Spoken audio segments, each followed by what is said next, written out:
Hey everyone, it's Akamoto here. Let's dive right into the markets, both stock and crypto. Now, what's the main difference between these two?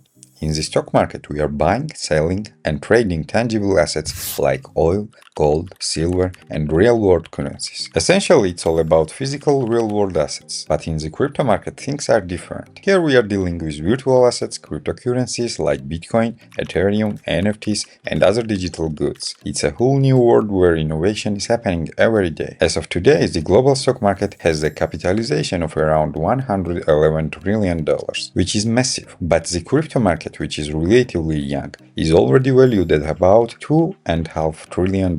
While that might seem small in comparison, consider this. Over the last 10 years, the crypto market has experienced mega growth, and many experts believe it's just getting started. It's poised to keep growing for decades. The stock market, on the other hand, has matured. While it will continue to grow, it's expected to move in smaller, more gradual steps. In the long run, we may even see the virtual asset market driven by blockchain technology, replacing up to 70% of traditional financial markets. Now on both these markets are thousands of assets you can invest in. But let's be real, we know which one is future. Crypto is changing how we think about money, finance, and ownership. So how do you get started with investing in crypto? You need the right tools, knowledge, and strategies to navigate this fast-moving market. In my next video, I will talk about the tools and knowledge to begin your crypto investment journey. Stay tuned, and if you want learning more, hit that subscribe button for more insights and updates on the future of finance. See you in the next video.